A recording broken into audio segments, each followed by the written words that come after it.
think there was a lot of last-minute storyline changes going on, so there was times that we wouldn't get the script until late the night before we started shooting. Because, I really didn't even experience that on days. Typically, we would have at least 3 to 4 days in advance of getting familiar with your dialogue. And this, on several occasions with Devious, it was literally the night before. And that still stresses me out. Like, I much prefer to have time to really become comfortable with the material and make my choices and not have to be thinking of the dialogue when I'm on set, because it kind of takes me out of character. And I've noticed it already a couple of times. Like, I can see it, in moments where I know that it's not as down as well as I would have liked it to have been. But yeah, soaps were a great training ground for that. Hopefully next season with Devious we'll have, a better rhythm and be able to get stuff a little bit further in advance. Always my preference. Yeah, of course. And I'm sure that is for everybody that's on a show. You'd like to know ahead of time what you're doing. And of course it doesn't help when you do memorize certain storyline and then all of a sudden they change it last minute. That's got to be really irritating in a way. Yeah, if they change it radically, then yes, it's tough. Well, they wouldn't, they don't really fully lay out the storyline, but I just think that there was internally, with the writing staff, some changes that were made. For whatever reason, they were pushed to the last minute with the scripts, and so we wouldn't get, none of the actors would get the actual dialogue or what was happening until the night before. So I would be flying from LA to Atlanta where we were shooting, and land at like 10 o'clock at night, and then turn on my phone to get the script, and then have a 5 a.m. call time the next morning. Oh, gosh. Wow. And that, for me, is stressful. You're making the time zone change, and then you're already getting in late, and then, trying to memorize the lines and get rest at the same time is tough for me to do anyways. Yeah. So I imagine without some of that soap background that I would have been a disaster. Yeah. Let's hope not. Yeah. So do you have a certain way that you like to memorize your lines? Do you do it by yourself, or do you, practice with your wife or a coworker or somebody? I'm typically a solo studier, so I do the bulk of it by myself. I do like to get together with obviously whoever I'm doing the scene with, and run it with them and rehearse. But typically the memorization part of it is by myself. I always wonder about that. I'm sure that everybody has their own way of doing things, and I would imagine that it's, some people are like you, and some people want to always be with somebody and learn their lines that way because it's easier for them to remember when their storyline is with a particular person.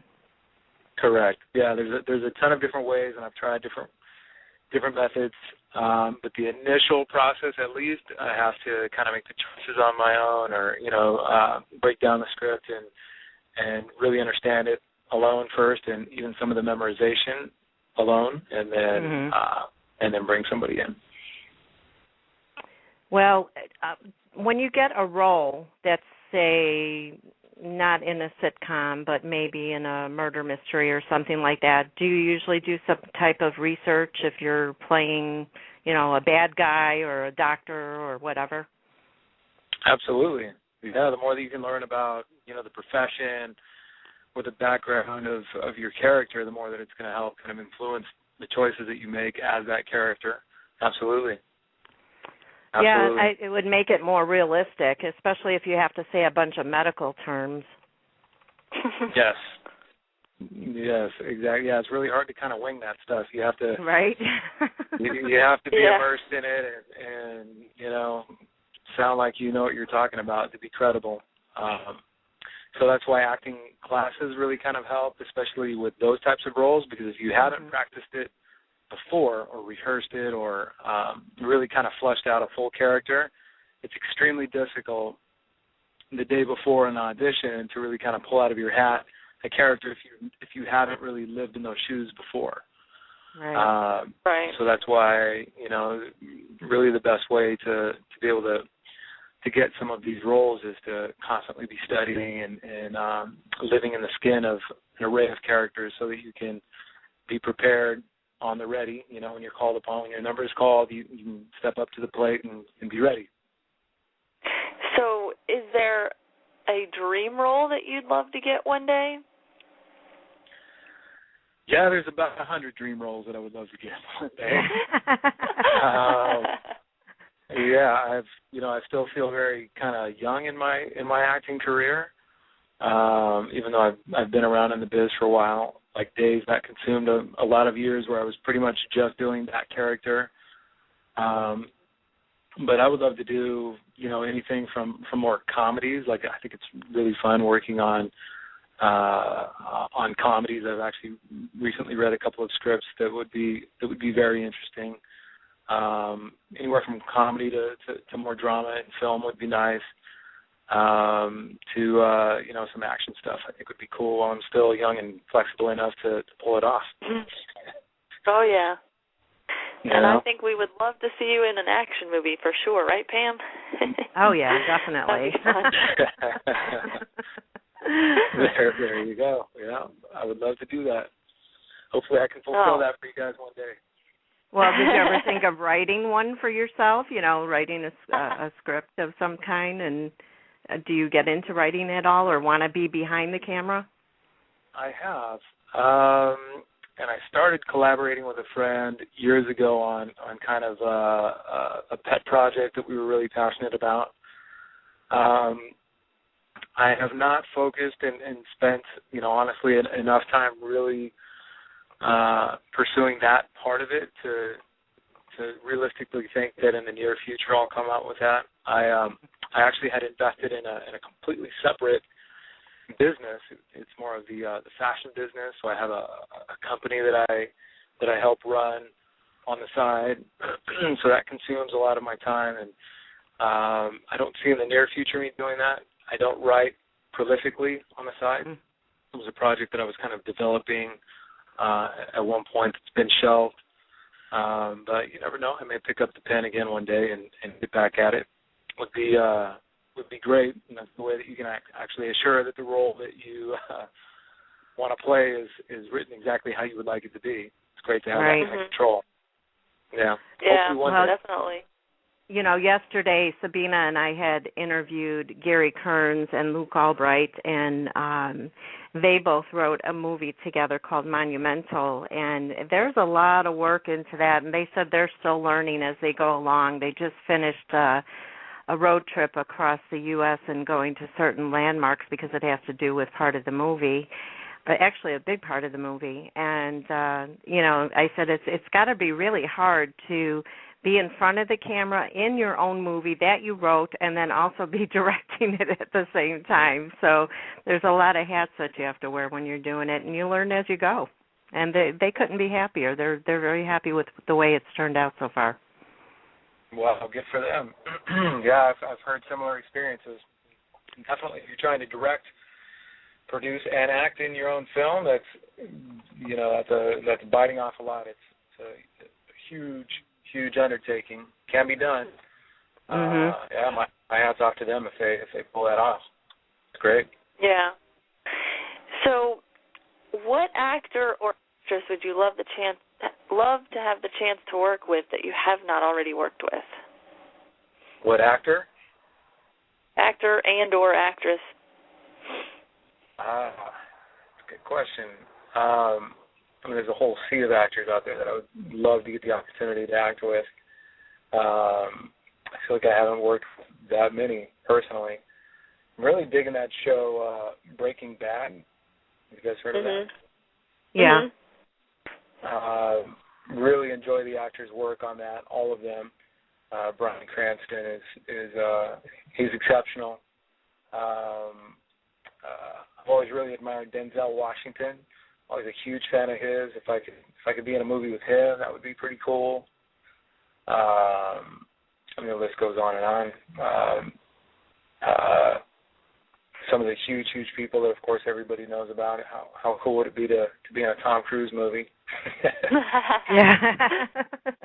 As many as he's done, that guy never ceases to entertain. Like he's epitome of an entertainer in my eyes. Like he's really good. that would be cool. Go ahead. I was going to say, yeah, he's been in many different types of movies too, so, he's pretty adaptable to no matter what the role is of being really good at it. Absolutely, yeah. He's been a chameleon and surprised me many times. And right. Can't really say that he ever gives a dull or boring performance. He's pretty magnetic. Absolutely. Even within my own, I would love to work with. I really hope that they do take advantage and cross-pollinate in one way or another, because even within my own cast, I haven't worked with the majority of them, and I would love to. I think that it is a extremely talented cast. I was very, very surprised at just how great they were, all of them, really. So I hope to, I'm so close, I hope to get the opportunity to be able to work with people outside of my storyline. Oh, yeah, definitely. You need to get out there and go have dinner with some of your neighbors, because there you go. You're pretty closed up in that house, and that's about it. Exactly. Dealing with both of your maids. I don't know if I'm trying to think if you even made a phone call or something in there. I know, something, right? They were contemplating this too. I mean, it's just difficult to really coordinate it with the time constraints of, a 1 hour and the storylines that are going on and the limited episodes they have in a season to really kind of be as ambitious as I think they would like to be. There was talk originally of Carmen and myself performing together at a party where, the other characters would be involved, and ultimately they didn't have the time or, the ability to do that, so that got cut out. Hopefully next season they'll be able to pull that kind of stuff off, because it'd be really cool if they could. Yeah, definitely. I mean, you and your boyfriend have got to go to parties, and, you got to show them off. Exactly. Well, I was wondering, how do you keep in shape? Do you have an exercise regimen that you follow, or is it all natural? I don't really have a regimen that I follow. It's just kind of what I'm feeling at the time. The last couple of years have really been mainly just getting it done in the gym that I have at my house. I'm now starting to try to go back to the gym and mix it up a bit more. Mm-hmm. I've never worked with a trainer. I actually was certified to be a trainer just before I got the role on days. So I was thinking about kind of going down that path to supplement the income, but I never got the opportunity to do it. But it's always intrigued me, like health and the anatomy has always been something that's piqued my interest. So when I do work out, I know how to work out. At least I think I do. And from having a background in sports, I know how to push myself to the limits. Like, I know when I'm dogging it and when I'm working hard, and I always feel better when I work hard. Mm-hmm. But no specific regimen, not really. Well, I think that it's... Were you a skinny kid? I mean, did you bulk up later or something? Yeah, I naturally have a pretty fast metabolism.